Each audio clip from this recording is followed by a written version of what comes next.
C'est une information que vous-même vous avez révélée, qui est reprise par l'ensemble de la presse et qui conduira in fine à la suppression de 1200 emplois.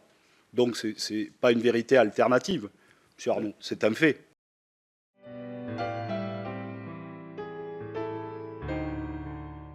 Je voudrais dire, Monsieur le Président, mais je vous l'ai déjà dit au téléphone, que j'ai été un peu choqué aujourd'hui de voir que le rapporteur de votre commission, ici présent, alors que moi j'ai juré de dire la vérité, a dans son journal trouvé opportun, en première page, de dire que le secteur d'activité que je représente, le luxe, sabrait l'emploi, alors que c'est précisément le contraire.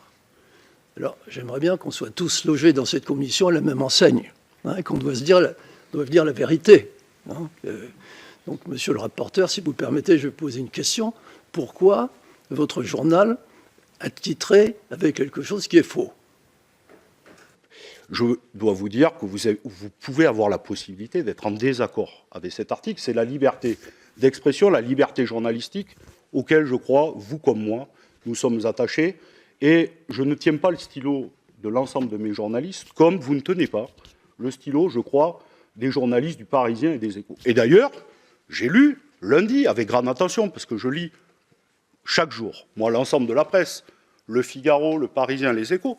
J'ai lu un bel article des Échos lundi, je peux me dire, qui pour l'instant n'avait pas parlé de la commission d'enquête, mais il se trouve qu'elle en a fait un.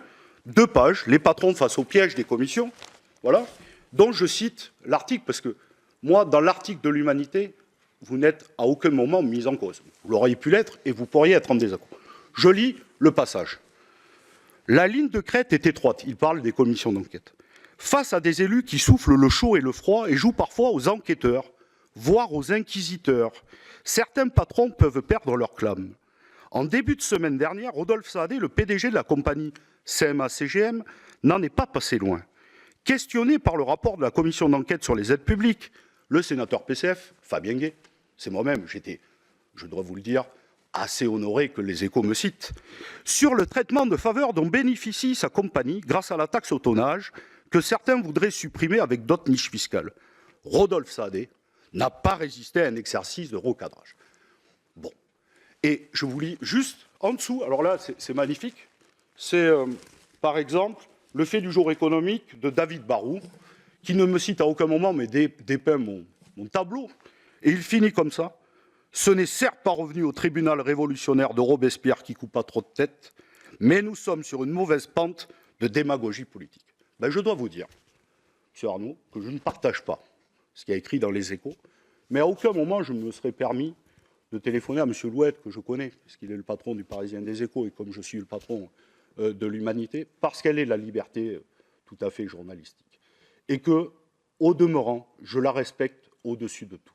Et qu'en démocratie, je crois que ça devrait être le cas à chaque fois, qui que nous soyons, que ça soit vous, que ça soit moi, que ça soit n'importe qui d'autre dans cette salle, les journalistes ont le droit de porter un jugement sur tel ou tel acte, de l'argumenter, de donner du contradictoire, ce qui est le cas. Moi, je n'ai pas eu le droit au contradictoire de Le Parisien et les Échos, mais j'imagine que j'aurai tout à fait le loisir aussi de pouvoir m'y exprimer. Et si on m'y invite, je le ferai avec grand honneur.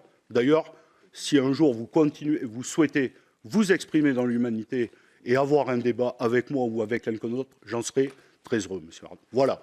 Donc je repose la question, puisque la Cour des comptes pointe l'utilisation, vous venez d'y répondre, et la question des schémas d'optimisation. Donc j'ai cité là des articles du Monde, de d'autres confrères, et les Open Lux.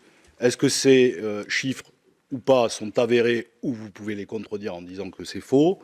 Et partagez-vous ou pas l'interrogation de la Cour des comptes? Est-ce que l'on peut bénéficier d'aides publiques lorsque on organise ou pas des schémas d'optimisation, voire d'évasion fiscale? Se faire accuser par des rapports d'optimisation fiscale, alors que nous sommes ceux qui payons le plus d'impôts et qui allons être augmentés le plus en matière d'impôts, ben alors les équipes qui en sont chargées, ils ne sont vraiment pas doués. Bon, mais c'est un désaccord, vous voyez, que j'ai avec le président. Oui.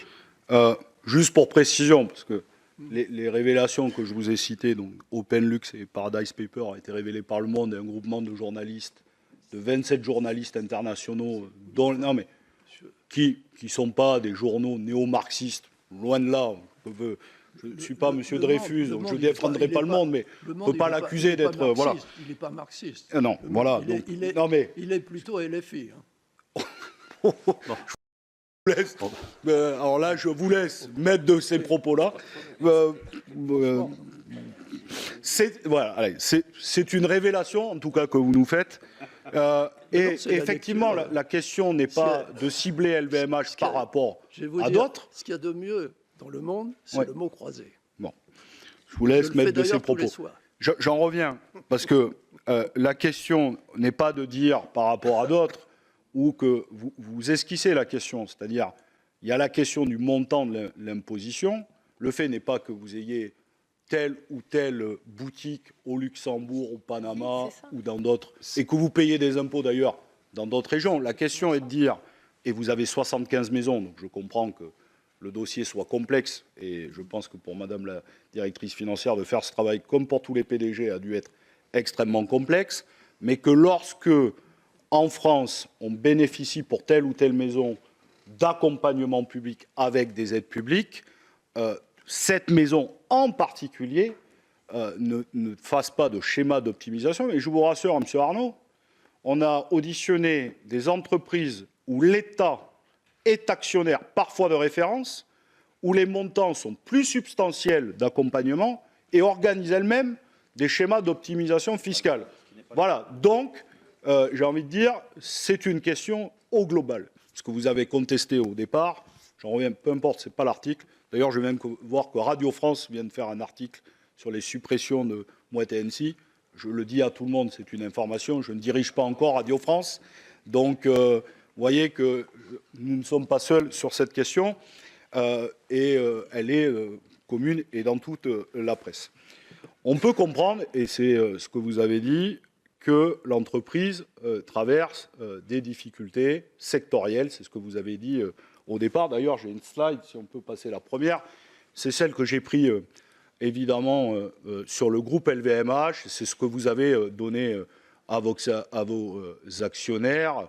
Là, le résultat des actions, le pourcentage, certain nombre, la marge brute, c'est ce que vous avez présenté à l'AG des actionnaires. Donc une difficulté que vous développerez certainement liée à la guerre commerciale et notamment sur les vins spiritueux avec la guerre avec la Chine.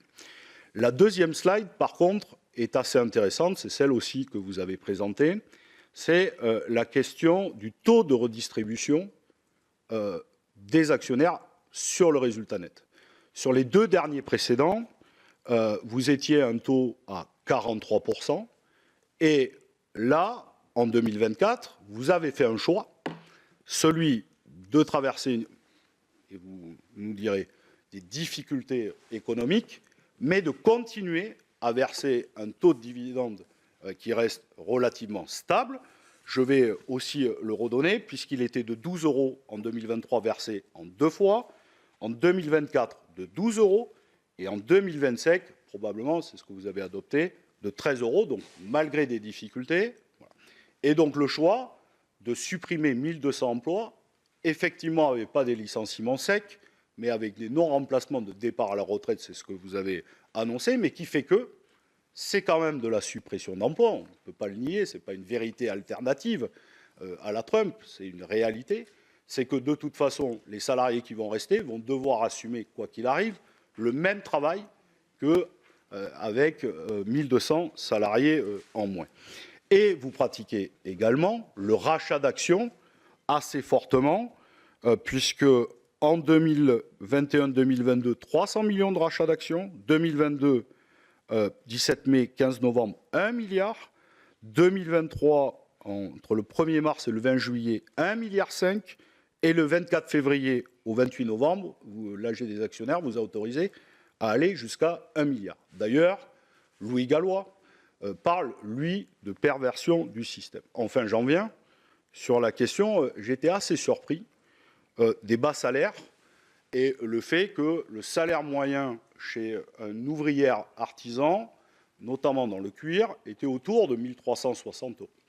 Donc, quand j'ai fait ce tableau général, et je m'en excuse, mais vous voyez que je mêle l'ensemble des questions. Vous avez une entreprise, vous allez nous dire, qui traverse des difficultés, mais qui fait un choix d'entreprise de continuer à avoir un taux de redistribution qui augmente pour continuer, évidemment, un taux de distribution aux actionnaires important, dans le même temps de supprimer 1 200 emplois, et en même temps qui a des niveaux de salaire et dans vos artisanats et à la Samaritaine qui restent relativement assez modérés par rapport à un certain nombre de concurrents. Comprenez-vous donc, Monsieur Arnaud, que cela puisse heurter, questionner, qu'un groupe comme le vôtre, qui est y compris accompagné de manière publique important, même si ça reste relativement faible dans le contexte global, plusieurs centaines de millions d'euros, fait plutôt le choix de se séparer de 1 200 salariés plutôt que de baisser le montant des redistributions des actionnaires. Voilà. Pour la partie des dividendes, je vous passerai la parole. En ce qui concerne les employés, il faut que je parle plus longtemps de la situation du cognac et du champagne. Et vous avez souligné vous-même que les 1 000 personnes dont il a été question, ce sont d'abord 1 200. Des cadres, et donc pas des...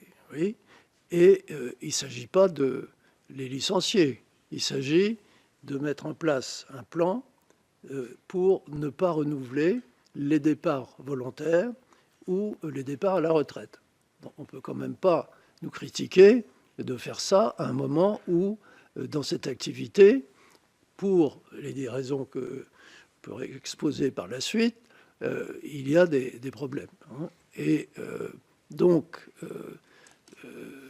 je pense que là, c'est une assimilation tout à fait exagérée de parler de suppression d'emplois. Il s'agit simplement de ne pas remplacer les départs naturels. Voilà. Mais c'est vous-même, parce qu'on revient à tout à l'heure, vous avez utilisé des fake news. On n'est pas obligé de garder. C'est une information que vous-même vous avez révélée, qui est reprise par l'ensemble de la presse et qui conduira in fine à la suppression de 1 200 emplois. Donc ce n'est pas une vérité alternative, M. Arnaud, c'est un fait. Non, non, non.